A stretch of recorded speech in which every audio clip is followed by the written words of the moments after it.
दोस्तों कश्मीर में जो विंटर्स में बर्फबारी होती है, इसका जो मेन सोर्स होता है वो वेस्टर्न डिस्टर्बेंसेस होता है, और जो सेकंड इसका रिसोर्स होता है वो होता है जो पैसिफिक ओशन से जो ट्रेड विंड्स आती हैं, जिस पे पूरे हिंदुस्तान का मॉनसून डिपेंडेंट होता है। तो दूसरा सोर्स वो होता है। तो चलिए दोस्तों, अब मैं आपको समझाता हूँ। मैं कोशिश करूँगा आसान से आसान भाषा में आपको समझा सकूँ कि क्या वजूहात हो गए, क्यों बर्फबारी नहीं हुई है। मैं इतनी आसान भाषा में कोशिश करूँगा समझाने की, ताकि अगर एक 5 से 6 साल का बच्चा भी इस वीडियो को देखे, वो भी समझ जाए कि दरअसल वजूहात क्या हो गए हैं। दोस्तों हुआ ये है, जो वेस्टर्न डिस्टर्बेंसेस हैं, जो हिंदुस्तान के वेस्ट साइड से जो हवाएं आती हैं मेडिटेरेनियन सी का मॉइस्चर लेके, उन्हें वेस्टर्न डिस्टर्बेंसेस कहा जाता है। तो होता ये है, जो यूरोप और वेस्टर्न एशिया के बीच में जो समंदर का हिस्सा है, हवाएं जो हैं वहाँ से मॉइस्चर, वहाँ से नमी लेके आती हैं।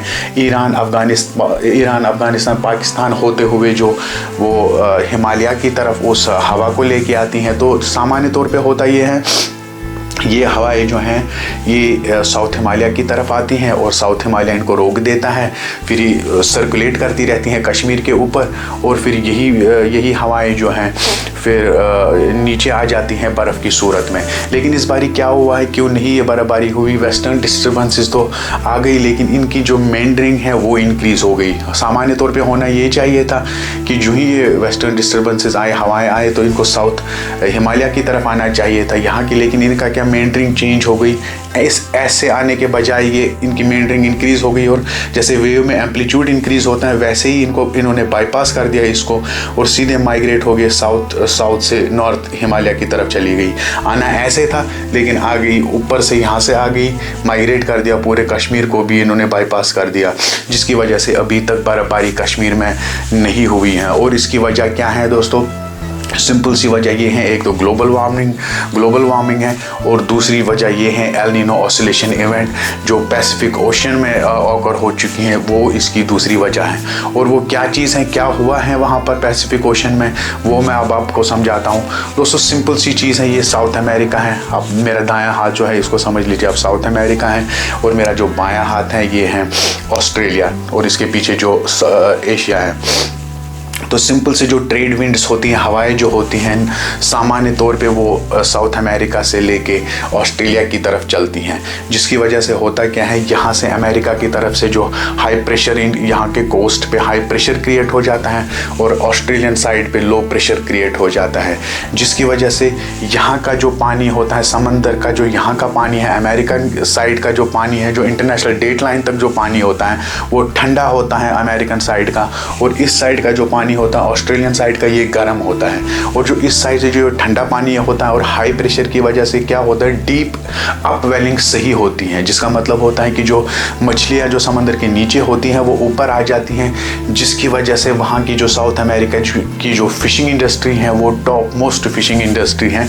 इसी वजह से जो कि मछलियाँ वहाँ ऊपर आ जाती हैं, और इस वजह से क्या फ़ायदा है, इस वजह से फ़ायदा, लो प्रेशर का फ़ायदा ये है, जो यहाँ से गर्म पानी रहता है, उसकी वजह ये है कि यहाँ से जो एशिया की साइड से जो मॉनसून है वो ठीक ठाक रहता है, अच्छी खासी टाइम पे बारिशें होती रहती हैं। लेकिन दोस्तों इसमें खलल तब पड़ती है जब एल नीनो इवेंट ऑकर होती हैं। वो उसमें होता दोस्तों ये है, जैसा कि मैंने आपको कहा कि जो ये ठंडा पानी होता है, यहाँ से अमेरिकन साइड से जो ठंडा पानी होता है, एल नीनो इवेंट क्या करता है, वो ये जो सतह होती है साउथ अमेरिका से लेके इंटरनेशनल डेट लाइन तक जो पानी होता है, इसकी सतह को वो गर्म कर देता है, जिसकी वजह से जो हाई प्रेशर बना होता है यहाँ का अमेरिकन कोस्ट पे, वो लो प्रेशर में तब्दील हो जाता है, जिसकी वजह से ट्रेड विंड्स जो हैं वो कमज़ोर पड़ने लगती हैं, और इतनी कमज़ोर पड़ने लगती हैं कि वो अपना रुख ही चेंज कर देती हैं। जबकि वो पहले ईस्ट से वेस्ट की तरफ चल रही होती हैं, अब वो क्या करती हैं, वो पूरा वेस्ट से ईस्ट चलने लगती हैं। पहले अमेरिकन से ऑस्ट्रेलिया वो चलती हैं, जो सामान्य तौर पे चलती रहती हैं, लेकिन अभी वो क्या है, वो अपना रुख चेंज कर देती है। अब ऑस्ट्रेलिया से वो अमेरिका की तरफ चलने लगती है, और पूरा चेंज हो जाता है, इसमें पूरा फिनोमेना चेंज हो जाता है। यहाँ से जो ठंडा पानी होता है, पहले जो यहाँ से ठंडा पानी होता था, अब वो इस तरफ आ जाता है, और यहाँ का जो गर्म पानी है वो ये इस साइड से बनने लगता है।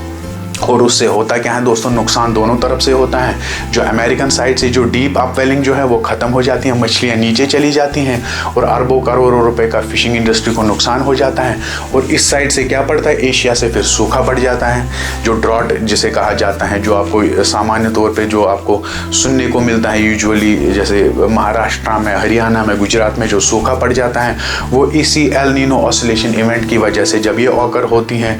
और ये हर बारी 2 से 7 साल के बीच में ये ऑकर होती हैं, लेकिन अब डिपेंड करता है इसकी इंटेंसिटी कब, और इस टाइम पे कहा जाता है इसकी इंटेंसिटी हाई है।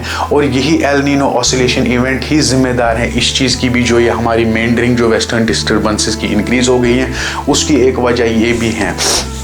तो दोस्तों यही है इसकी ये डेडली फिनोमिना है। और दूसरी वजह दोस्तों, दूसरी एक इवेंट होती है जिसे ला नीना इवेंट कहा जाता है, जो फ़ायदेमंद होती हैं एशिया के लिए भी और अमेरिका के लिए भी। ये इसके जो एल नीना ऑसिलेशन इवेंट है, इसके बरकस काम करती हैं। एल नीना जैसे पानी को गर्म कर देती है अमेरिकन साइड से, लेकिन ये करती क्या है, ये उसी पानी की सतह को जो है और भी ठंडा कर देती हैं, जिसकी वजह से ट्रेड विंड्स जो हैं, जो ईस्ट से वेस्ट चलती हैं, वो और भी ज़्यादा स्ट्रांग हो जाती हैं, जिसकी वजह से यहाँ पर इस साइड से डीप अपवेलिंग सही होती है और इस ऑस्ट्रेलियन साइड से जो है मॉनसून ठीक ठाक हो जाता है, अच्छी खासी बारिशें देखने को मिलती हैं, कोई सूखा नहीं होता है। तो एल नीनो जो है वो डेडली फिनोमिना है, लेकिन ये फ़ायदेमंद, ला नीना जो है ये फ़ायदेमंद है दोनों एशिया के लिए भी और साउथ अमेरिका के लिए भी ये फ़ायदेमंद है। तो दोस्तों यही वजह है कि जो कश्मीर में अभी तक बर्फ़बारी नहीं हुई है, एल नीनो ऑसिलेशन इवेंट, और जो दूसरा मैंने आपको कहा ग्लोबल वार्मिंग। और अब कश्मीर में तब तक बर्फ़बारी नहीं होगी जब तक वेस्टर्न डिस्टर्बेंसेस रुख नहीं करेगी साउथ हिमालय का। जब तक वो रुख करेगी नॉर्थ हिमालय का, तब तक दोस्तों बर्फ़बारी नहीं होगी।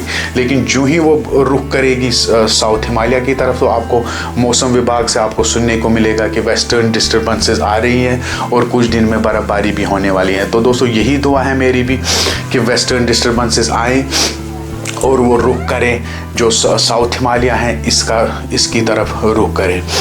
तो चलिए दोस्तों, यहाँ तक थी हमारी आज की वीडियो। और अगर आप ऐसी ही इंटरेस्टिंग वीडियोस आगे भी देखना चाहते हो, तो उसके लिए आपको मेरे चैनल को सब्सक्राइब करना पड़ेगा। और करना क्या है, सिंपली आपके स्क्रीन के नीचे लिखा आया होगा सब्सक्राइब, उसी सब्सक्राइब पे आपको क्लिक करना है। और मज़े की बात है, उसमें कोई चार्जेस भी नहीं लगने हैं आपके।